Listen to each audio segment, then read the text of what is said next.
It's Australian Open time, and it is the first early morning for us in the UK. We have the draws out for the men's and the women's. I've not looked into it. This is the draw reaction. Sit back and enjoy.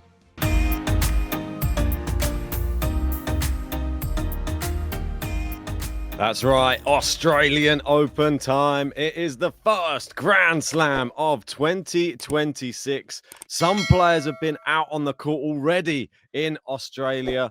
They've been in actual tournaments. We've had the 1 Point Slam, and that was won by Jordan Smith, winning $1 million before the Australian Opens even kicked off. We've had practice matches. They've been going on already today as well. It's exciting stuff. Australian Open is here, and we're going to be going through the draw. We're going to be going through the men's draw first, and then we'll be going through the women's. Can Jannik Sinner do it again? Can Carlos Alcaraz finally break the duck at the Australian Open? Or is it number 11 for Novak Djokovic? I've got my fingers crossed for a good draw for the big man. Yes, and there is a lot of narratives at play for this year. Like every year, there's always some. But it feels a little bit like a Jannik Sinner, Carlos Alcaraz slam. And what I mean by that is all of the slams last year, really, it's one of them two. I'm looking at the betting odds right now. We have Jannik Sinner, the favourite, 1.83, just short of evens. And Carlos Alcaraz, second favourite, 2.63. Third favourite, no surprises. It is Novak Djokovic, but they have him at 19s to win the Australian Open.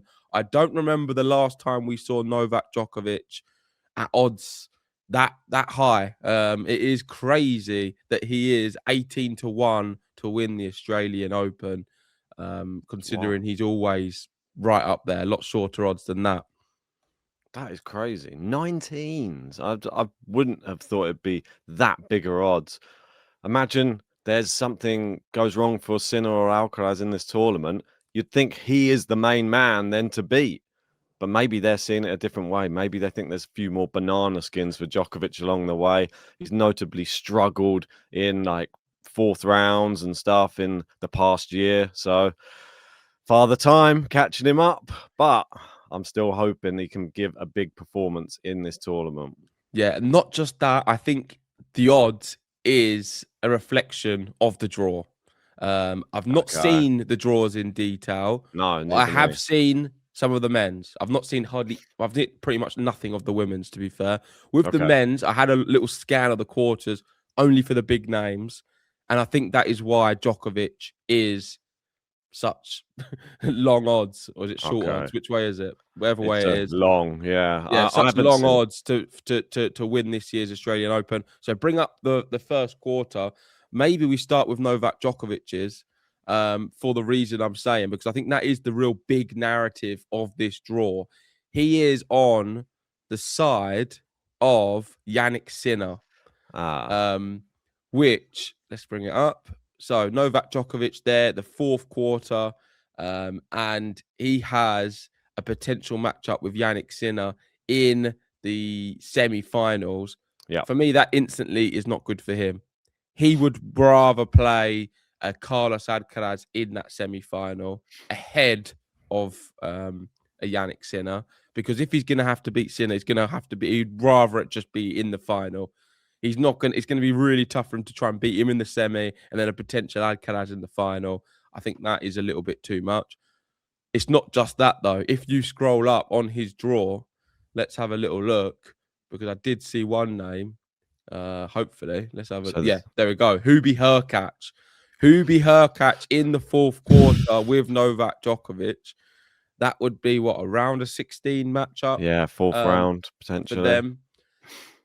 And I think right now, based off current viewing, what we've seen at the ATP Cup, that is horrible. Despite that, he's got some of his favourite players, as you'd expect. I've just seen them there. Lorenzo Musetti, Taylor Fritz, Djokovic fodder. Djokovic loves them. He will play them every single day of the week if he had to. And I think the moment he loses a match to Musetti or Taylor Fritz is the moment we see Novak Djokovic say, you know what? Enough's enough. This is my time to retire. And I don't mean that in a dismissive or nasty way to them two players. They're excellent, world-class athletes. But Djokovic already cannot compete for Grand Slams and compete with Carlos Alcaraz and Yannick Sinner. And he's already finding that too tough. But he said he's going to keep going because he believes he can beat them on occasions, and he believes that they're competitive matches. So he's going to continue with his career. However, the moment he loses to Fritz or Musetti, I think he did lose to he's lost to Musetti, hasn't he? But if he loses in, say, a Grand Slam at a big stage, that is curtains for him. I can't see him continuing beyond that. Yeah, and like you say, the big takeaway from this draw is Djokovic on the side of Yannick Sinner is a nightmare. This is the worst possible outcome for Novak Djokovic. He would have wanted Carlos Alcaraz's side. Let's go through the seeds in Djokovic's quarter. So you see he's playing Martinez in the first match, but he has Nakashima, just recently been to a final, lost to Daniel Medvedev. So he's in good form. Talon Griekspoor, like you say, an unseeded player there. Hubi Hurkacz is a very dangerous unseeded player. Jakub Mensik. We've got Lorenzo Musetti. Stefanos Tsitsipas, someone who's been to the final of the Australian Open before. But Grigor Dimitrov, somebody who's an unseeded player as well in this one. Is that correct? That seems bizarre. A really good player. Thomas Mahatch, another really good player there. Lehechka. And we've got Fritz. Main danger, I would even say, like you said, Hubi Hurkacz is probably the biggest danger, I would say, in this quarter for Novak Djokovic. That's certainly crazy. that he's going to be playing him early on, most likely. I think this is a horrible draw for Novak Djokovic. We've not gone through all the quarters yet to judge them, but just looking at it, I'll be surprised if there's a tougher quarter than this. Djokovic, really tough. The odds are like that for a reason, because this is a super tough way for him to try and win an Australian Open. Hubi Hurkacz in form. On the left-hand side, you've got Grigor Dimitrov. Like you said, when you've got unseeded players of that caliber, you need to be worried. You then couple that with the fact that Tsitsipas is good at this event, did very well not too long ago, and I think he's having a little bit of a resurgence. Are we going to see sort of a top 10 level to Stefanos Tsitsipas? That's horrible in itself. So, yeah, this is a really, really tough quarter for Novak Djokovic. So let's stay at the bottom then, because this is obviously the third quarter, and he is in Yannick Sinner's half of the draw. This is Yannick Sinner's quarter. Let's see if it's slightly more favourable for him. Obviously, he's the favourite for the tournament. I think whatever the draw, he would have been the favourite, though. It doesn't matter like who's in his way, I feel. And it doesn't even matter that Novak Djokovic is on his side of the draw, apparently. He's still the favourite, 1.83 under evens. And you can see here, looks okay so far. Fonseca in his little section here. That's a good name, but still a beatable name for someone like Yannick Sinner. Got Darderi in there, Hachano. I do think Impetchi Pericard is not a very nice unseeded player. Yeah. But with Yannick Sinner, it does feel very much ominous. Like, he's a great returner, though. It's like that's the problem. I don't think Impetchi Pericard can trouble Yannick Sinner. Especially at these hard court slams, it feels a little bit like Rafael Nadal at Roland Garros, in the sense that you look at the draw, you try and make some cases for that could be difficult. But really, when you're at that level, I don't think the draw is that significant for someone like a Yannick Sinner. It's a great draw. As opposed to other players like a Djokovic, where he is right now in his career. Looking at some of these names, it's not terrible. I mean, Ben Shelton, of course, is a fantastic tennis player, but he does do very well against him, Yannick Sinner. Yeah. He doesn't lose to Ben Shelton. We see some really good competitive matches, and I think this draw has the making of us hopefully getting some of them out of the tournament, where we could get a Fonseca Sinner, which is a really fascinating, great match. We could get like even a Shapovalov who's in inspired form playing him if he's got all that way. That would be exciting. There's good narratives here, which you'd love to see. Unfortunately, I just don't see, well, maybe fortunate if you're a Sinner fan, I don't see a way that he can be toppled looking at this quarter. And I don't think Djokovic, looking at his quarter, is getting out of it. So most likely we'll get a Sinner versus someone else. Yeah, I mean, Fonseca, no guarantee that he'll meet Yannick Sinner. He's his first match is quite difficult as well. Spizzirri, Elliot Spizzirri from the US, is somebody who's actually playing pretty well at the moment. He's just beaten Borges, beaten Manolino in straight sets. So Yeah, coming into this tournament with some good firepower, and point. Fonseca's been pulling out of events as well in the early part of 2026. So he's obviously carrying some sort of injury, doesn't want to aggravate it. Will he be ready to go straight out the traps against somebody who's in good form? I still think he's got good firepower, but then you've got Yannick Sinner just waiting there. And I think it's a great starting match. Tricky, but it'll be like a good starting block. Gaston, somebody who will use every trick in the book to just try and like ruffle the feathers of Yannick Sinner. He's not the same level as what he was, though. No, I don't think so. And this isn't the tournament for him either. This is a fast, hard court. He's better at Roland Garros. He's better on the clay. Yeah, I expect Sinner to wallop him. Would be surprised if he gets more than 6 games or something like that. That's how crazy I think this one will be. Let's move over. Well, Casper Ruud's someone we didn't speak about, but he hasn't been in great form at all. He just lost recently to somebody.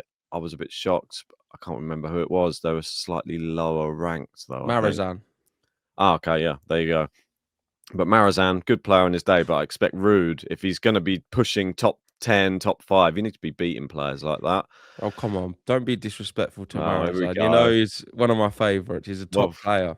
You're going to be having going far in the Australian Open, no doubt. Then let's go to the top of the draw now. Let's see. Right, Marin Cilic, quick. Yeah, do you reckon? No, I don't think. I think you've got I think I saw Monfils here too. I am predicting that these type of players are not going to do well at all. I think we're just going to see this could be the demise of the Monfils, Cilic, the Stan Wawrinka era. I think it's done. Terrible side of the draw. I'm sorry to I'm no disrespect to these players, but Yannick Sinner's probably thinking, if I get through this side, whoever, I mean, you could throw any of those names at him on this side of his quarter, and he'd be like, easy, straight sets for all of them, probably. Well, you're saying all of this, but we've not spoke about Vachereau, probably the most improved player of last year. Someone who's fantastic on a hard court, who can prove that he can beat everyone.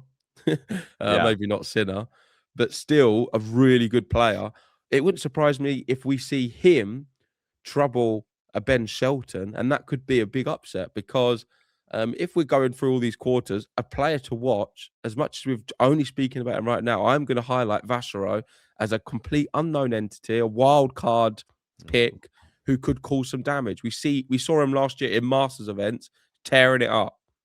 Yeah, I think you need to watch out for Vachereau. Watch out. He's got a qualifier first round, Martin Dam from the US. So I'll be damned if he doesn't get through that one. Let's move to Alcaraz's section. The number 1 seed, the world number 1, Carlos Alcaraz, starts his campaign against Walton, which is, I believe, an Australian player. So it will be one the crowd will be trying to get behind their man, but I don't think it will help Walton. Let's see which seeds are in his little quarter. Mutet, Tommy Paul, Davidovich Fokina, Alex de Minaur. They've been playing a practice match, I believe, or they've got one lined up. We've got Francis Tiafoe, Flavio Cobolli, and Alexander Bublik. So there's the big name. I think Alex de Minaur and Bublik being on that same half of this quarter, they are on a collision course. But Berrettini in the first round has to be a nightmare draw for Alex de Minaur. Still think it's a very winnable match for him, but it's not a good draw for Alex de Minaur. I don't think it's great for Carlos Alcaraz in some ways. As much as he can avoid Djokovic until the final, I think that definitely gives him a big plus and a big push, and he'll be happy about that.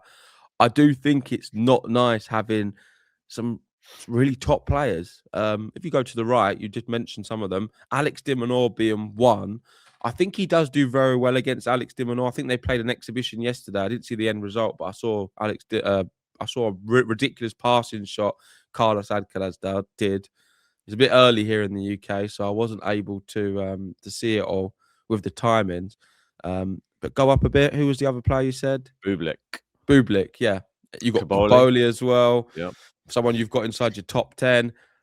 There's some really tough players. I think if anyone's going to beat a Carlos Alcaraz, a Bublik's more likely to happen than a de Minaur.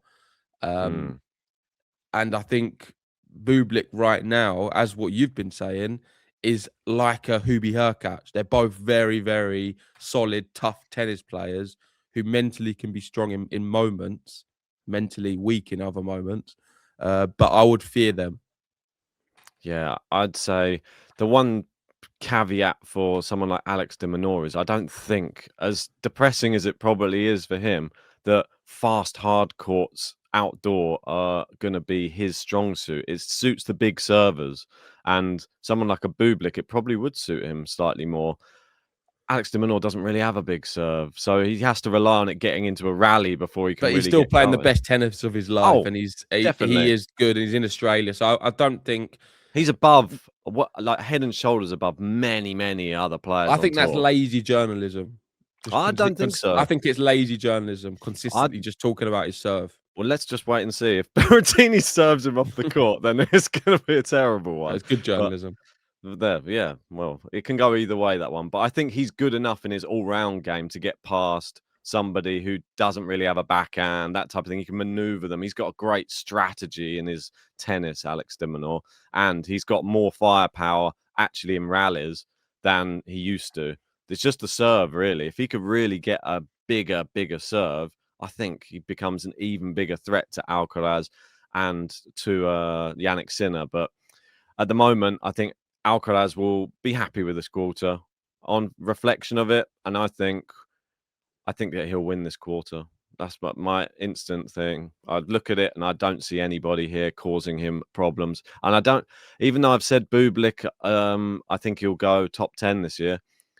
This is a big tournament for him. I'm not sure how deep he's gone at the Australian Open before, and he could come a cropper to even someone like a Kaboli or someone like that. I think Kaboli's really, really good. So he has ups and downs, but when he's up, he's really good. So not for me, but still, I feel this quarter I think is easier than that of Djokovic, but I think it's harder than Jannik Sinner's. So that leads the last one, which is for Sasha Zverev. Yep, he must have won big time because, well, maybe not him, but I tell you who has won: the person at the top right, Daniel Medvedev. Yeah, because it feels a little bit like his quarter. He's the 11th seed. We've seen him already start the year quite strong. We've both got him inside our top 10. We know he's very good at this tournament. We know he can get to the final. We know he can capitulate as well. Is this going to be his resurgence year where he forces himself back into the conversation with the top players? Maybe so.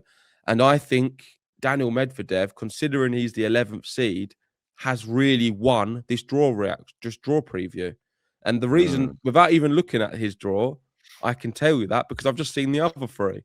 And knowing that he's got Sasha Zverev out of the possible the top 4 seeds you could have had, you couldn't have picked it any better. He wouldn't have wanted Sinner. He wouldn't have wanted Djokovic. Yep. He wouldn't have minded Alcaraz. That would have probably been the next best, but still not great. But the best, without a doubt, is Sasha Zverev for Daniel Medvedev.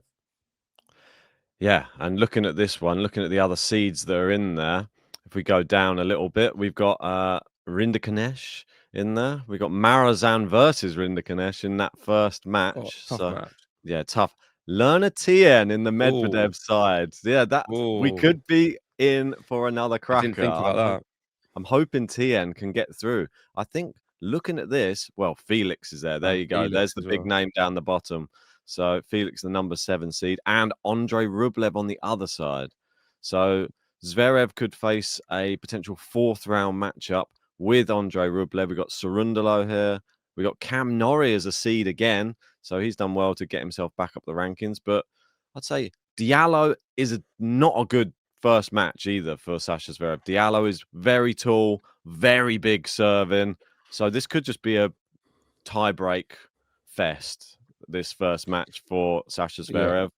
I think Diallo is quite good at ruffling feathers as well. Good at some early upsets. We've seen him He's good trouble value people. for a set, definitely. And you know what Zverev's normally like? Starts a bit slow.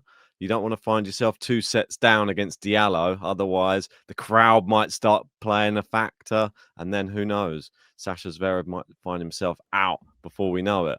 But we know All in Zverev's... all, fantastic opportunity for either Yeah. Zverev, Medvedev, or Felix. The 3 bigger seeds in this quarter Yeah. have an absolutely fantastic opportunity. We omitted Felix from our top 10, but his draw is nice. And you can say it's one of them draws where it's nice for all of them because Yep. I think it's quite close and you can make a case for any of them. Maybe push Tien into that conversation a little bit because I think he is consistently developing. He's always improving. He was so close to Fonseca last year. I famously just about nipped you right at the end in that wild card pick, but there was not much in it. And I think Tien is a really good hard court player who has the ability to beat some good names here at a Grand Slam level at the Australian Open. So I'd watch out for him. I even would consider Rublev below that. So I am looking at Tien as someone who, if he goes on to beat Medvedev, who's to say he doesn't go and win this quarter? If not, I'm edging more towards Daniel Medvedev initially. Yeah, I think Daniel Medvedev does jump off the page. I was going to look through just at Carlos Alcaraz's route, Yannick Sinner's route, before we move on to the women's, and we can just see the qualifiers who actually made it as well. We got Walton, then we've got potentially Hanfmann, second round for Alcaraz. Korda, I'd say, or Mutet for round 3. We've got Paul or Fokina, round 4. Dimonor, Kaboli, Bublik quarters, Zverev, Medvedev, Felix or Rublev semis, and probably Sinner or Djokovic in the final. Like throwing in Musetti in there as well with Fritz and Say he can Shelton. do it, but I don't know about Fritz right now. He's playing terribly. 2026. Yeah, I mean it's a big ask, let's say. Yannick Sinner's got Gaston first round. Qualifier or Duckworth second, Fonseca or Nardi third, Darderi, Hachanov and Petchi Pedicard fourth, Shelton, I would say, or Vachereau quarters, semi-final of Djokovic or Mensik, Fritz, Musetti, and then final of Alcaraz, Dimonor. I mean, that would be crazy. Dimonor in the final. Probably just Alcaraz. But yeah, probably just Alcaraz. I think Sinner is a real winner in this Zverev draw. made the final last year. Don't forget about that. His last year's finals, but he did get walloped in the final by Yannick Sinner. Sinner's route there, I'm looking at it and it just looks really hard to go beyond him. Alcaraz is a little bit tougher. Go to Djokovic's next. I think it's even tougher yet again. Or do you know how Djokovic is? I can literally bring it up in 2 seconds. Here we go. There you go. So with Djokovic's, yeah, it's just tougher because of the round 4 match, to be fair. Van der Zandschulp as well is a weird player who can just turn up and beat you. I think He's it'd be quite a scary Nakashima, prospect. Yeah, but I'm not worried about any of them first 3. Round 4, Hubie Hurkacz, it's too early. You don't want to be playing him. You just do not want to be playing him. No, don't care. Remember Atman against Sinner last year? He literally was pushing Sinner around the court. He went to tie breaks with Yannick Sinner. Okay, well, you knocked Djokovic out then of your draw. Oh, yeah. Well, we'll have Atman going for it. You're going to know Ben's going to do that now. Stay tuned for the draw preview. Will I have Djokovic exiting early? That will probably be out tomorrow, I would have thought. We'll try and get those ones out. Let's just have a quick look at the qualifiers and you'll see who they're playing. So we've got Svaja playing Hanfmann. We've got Zheng versus Korda. This guy's probably one to keep an eye on. He's against Opelka, Budkov Kaja, I believe his name is. I think it's the Norwegian one. Arthur Ferry made it through in impressive fashion. He actually beat Dino Prismic in his final one, but he faces Kaboli first round.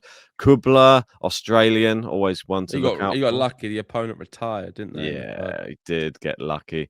Draxel versus Jamur. Jamie Faria versus Kazo.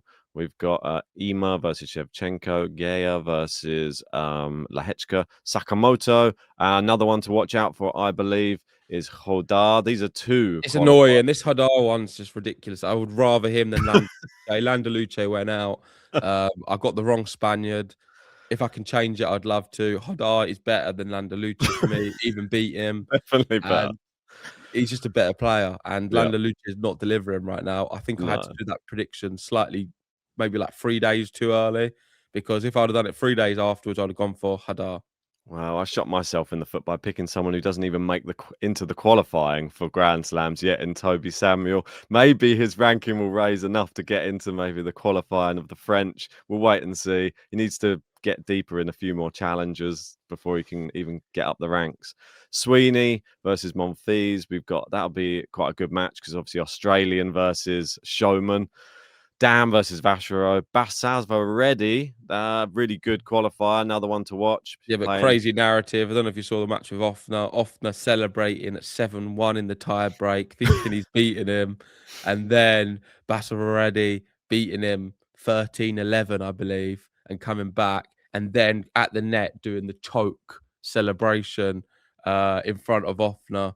Oh, It was, it was brutal. cinematic, to say the Poor least. Offner.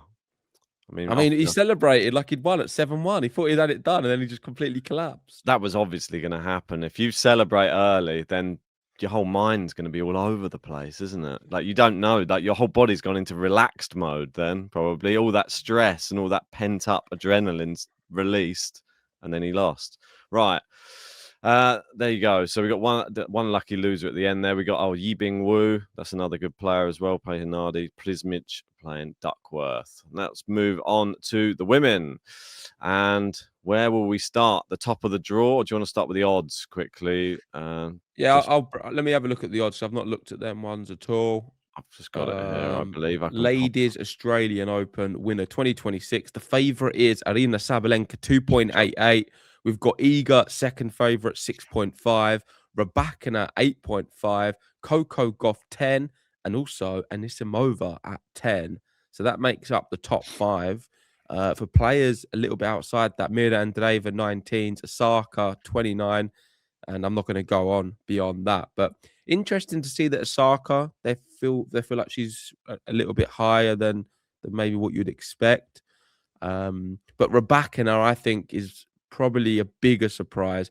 She's been in fantastic form. Let's not forget, Rybakina ended the year maybe one of the strongest on the women's tour. She was fantastic at the back end of the year. She's not started too bad as well. And I think she could be a real dark horse and a one to watch this tournament.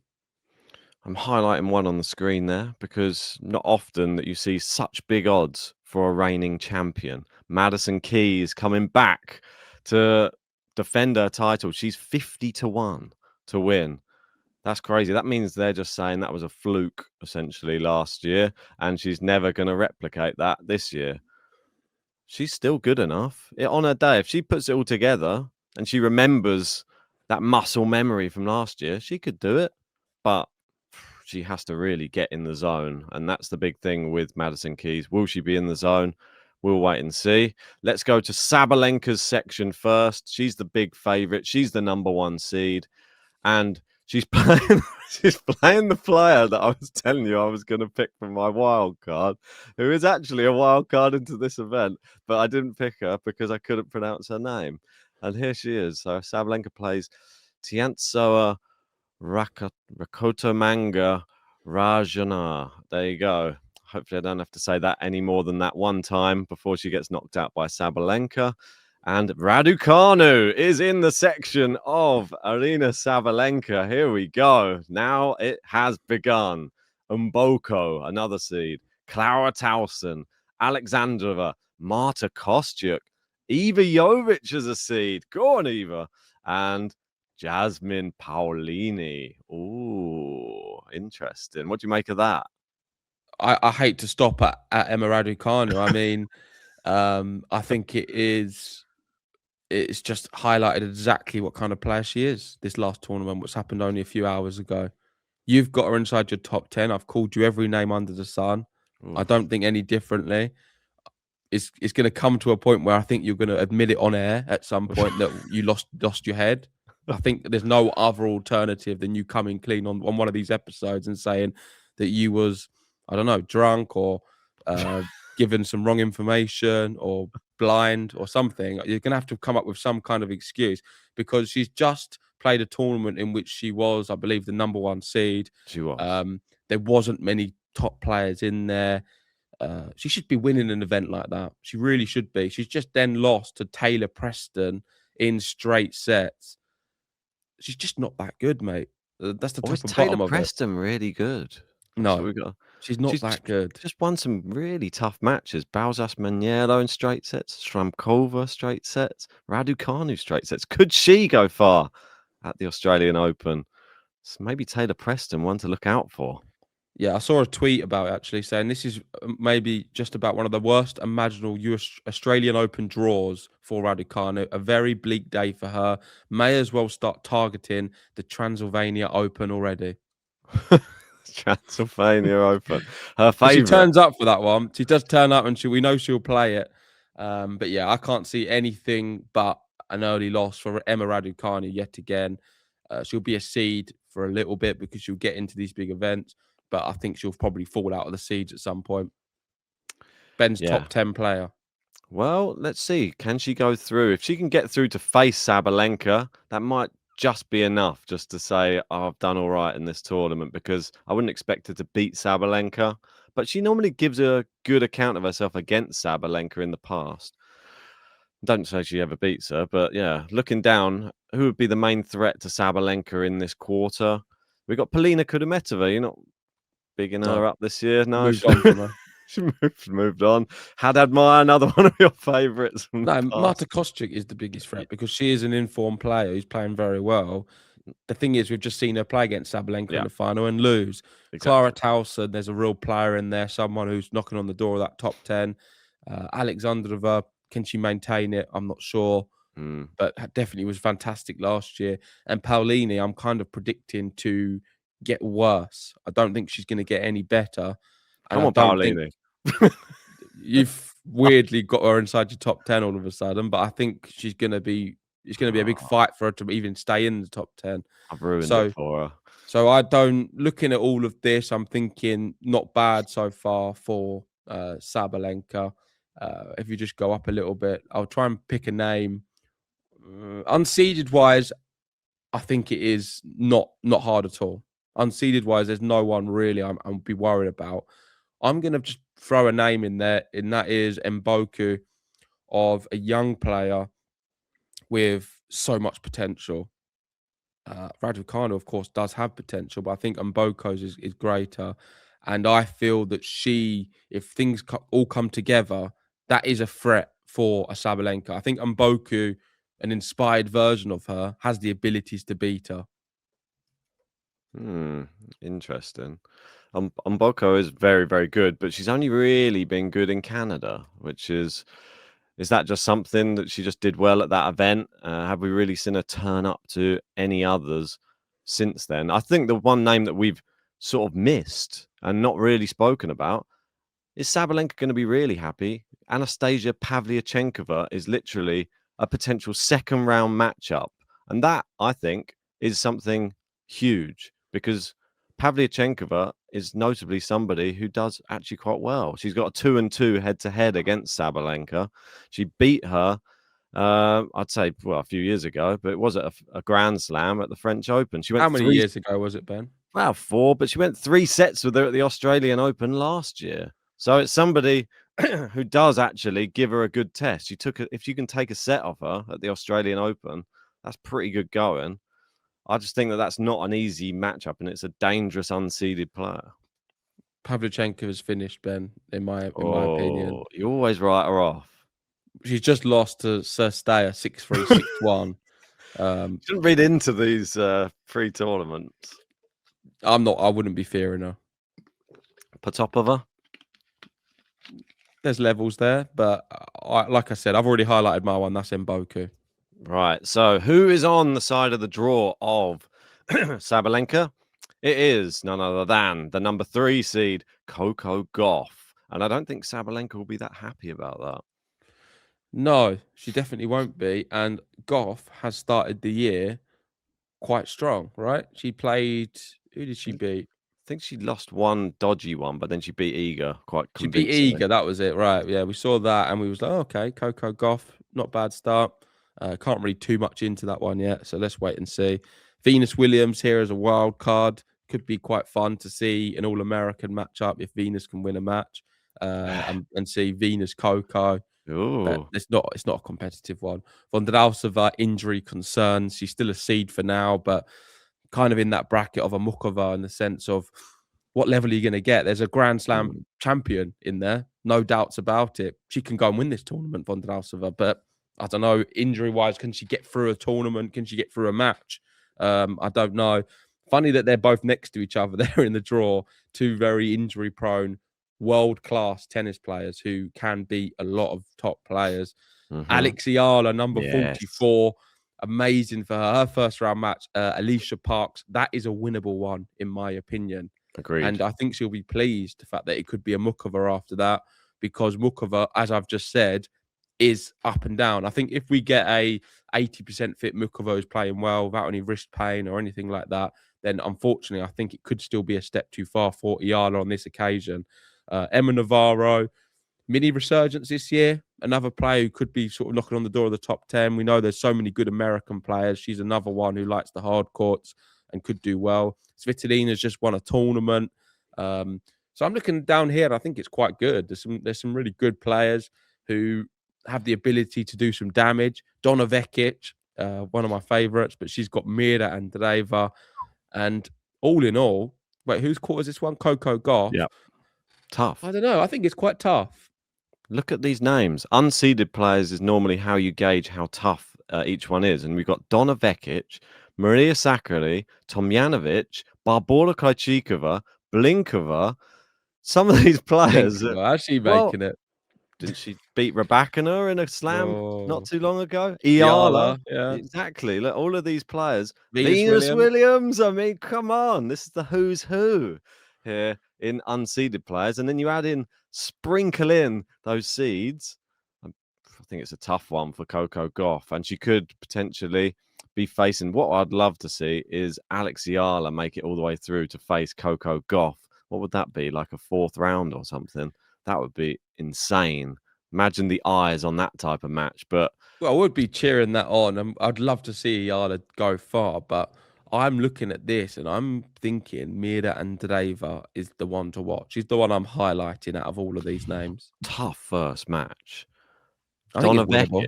It's winnable, but she just played Iala again. She lost to Iala in the first match. Then beat her, yeah. Yeah, and then she just smashed her up in the next match, straight sets. And Andreeva's playing a semi-final today, by the way, in Adelaide Mhm. against Sneijder. Mhm. She's just beaten Joint 6-2, 6-love. Mira Andreeva started the year well. She then beat Bauskova the round before 6-3, 6-1. Oof.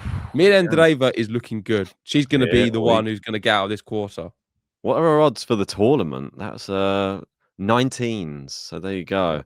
Maybe that's one to have a little look at. No one would think Australian Open would be the place that she would come to life, but maybe she'll shock the world. Do you want to go all the way to the bottom next, and we can have a look Mhm. at Iga's? Yeah. So let's go all the way to the bottom. Here we go. And Iga, number 2 seed. She has Kalinskaya, Samsonova, Naomi Osaka. Here we go. And Bencic, Have somebody's they spelled bageled. Benjic wrong? Or is I the think C's? Does it look like the O's? C, yeah, all the C's look like O's on here. Don't know why. Weird font. We've got Mertens, Maya Joint as a seed, and You love Joint. Rebecca. So I'm assuming you've got Joint going quite far this year. What? No, I don't know. It's Do you interesting remember to see. last year? You loved Joint. Well, she won that one tournament, didn't she? And I was quite impressed with how well she was playing. Beat Iala in that dramatic final. But yeah, I think she's very young. That's the thing you got to remember with these players. She's the same age as Iala. I think she's 19 or 20. Her best years are ahead of her, and to already be a seed, that's high. We're putting Iala on a pedestal, saying, "Look how well she's top 50. She's top 30. It's the same age." Mm. So I think, and being in Australia, she's got Valentova first round. She gets through that, then could be potentially facing Rebecca, obviously, the third round. That's going to be a nightmare. But who knows? The crowd might be the thing that gets her through it. Osaka in it. I mean, this. Let's look at this. This is a terrible section for Iga. Awful.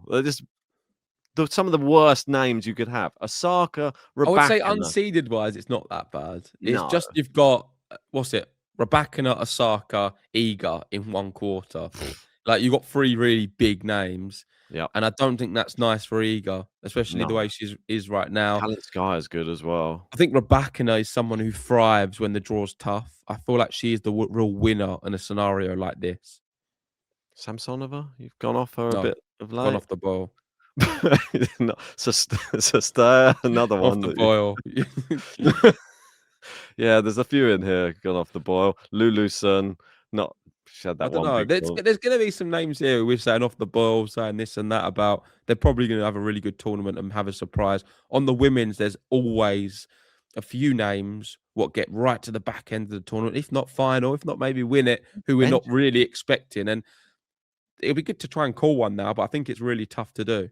I think Bencic will be really happy with this draw, considering she could get a few wins on the board up until, and then she'll probably meet Rybakina. But if she's doing well up until that point, I think she's a very True. much. Yeah, Bencic is playing well.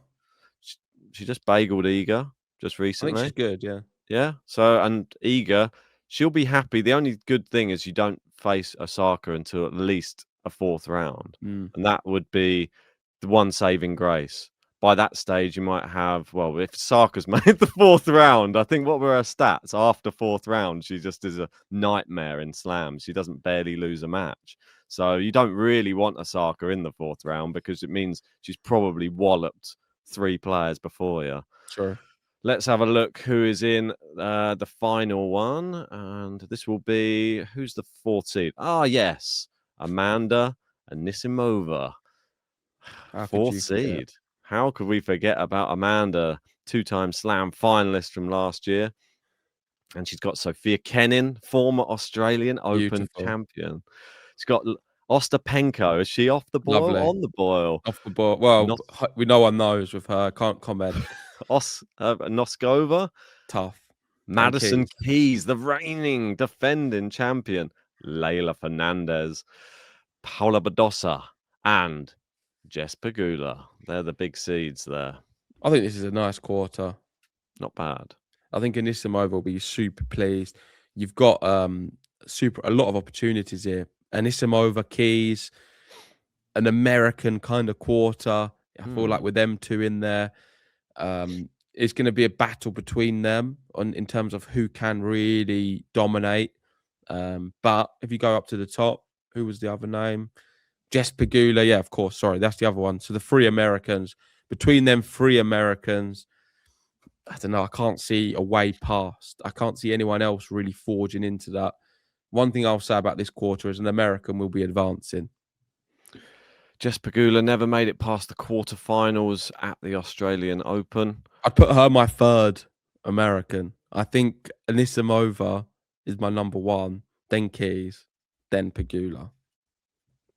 Yeah, I think the way that Anisimova is playing these days, it should have to be the favourite in this one. Despite she's obviously, we can't really read too much into her past form because I think she's now finally hitting her best form of her career. 4th round's the best she's ever been. That was 2 years ago in 2024. But the draw's nice. Sofia Kenin, if that's the biggest test you've got early on, I think that's good because I think it's winnable.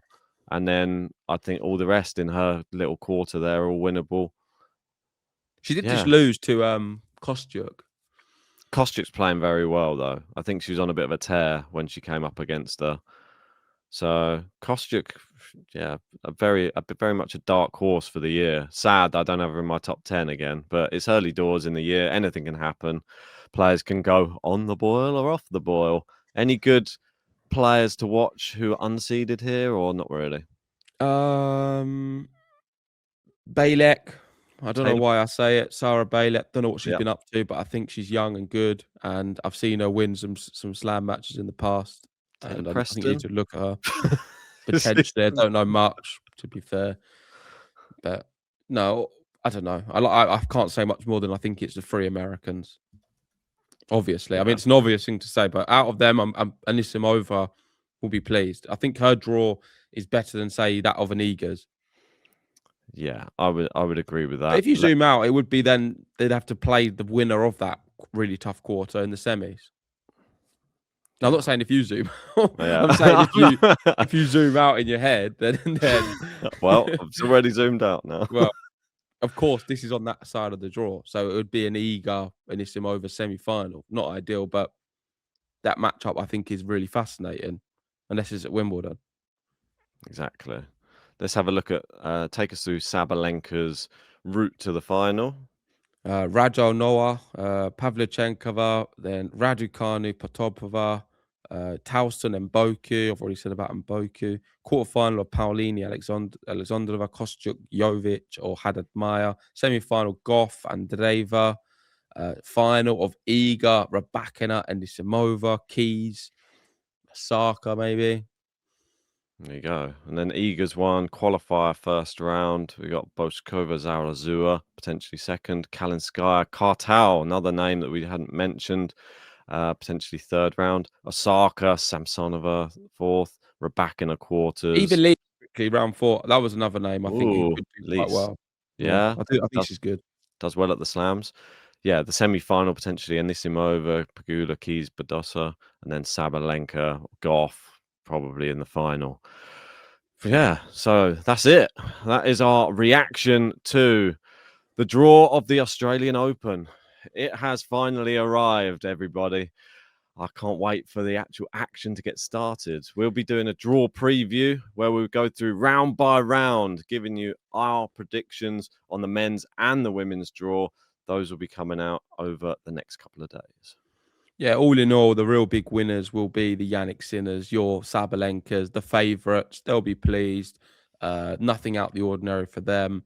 Of course, you'd expect them to get a favourable draw, considering their number 1 seeds. But wait, is he? I keep forgetting. Is Sinner number 1 or Alcaraz? Because the commentator said it the other day. Did you see that for the for the 1-point slam? There was like, and the number 1 player in the world, and Sinner's like, not Alcaraz really. Probably and Alcaraz was looking, but you know what I mean. The top him and Alcaraz 1 and 2. There's not much in it. The top player in Australia for the men's, I think. Yeah, the favourite for this tournament. I mean, they're both just so. I just can't see a way past them. Looking at the draws, the way it's played out for them. But on the women's, I don't actually feel that same way. I think Sabalenka has got a nice draw, but watch out for so many other names. And I think you can only really have an idea about the women's after week number 1. But we're not doing the prediction then, so that'd be cheating. Exactly. Right. So let us know your thoughts about the draw in the comments section, and stay tuned on the channel because there's going to be tons of content coming thick and fast. See you soon.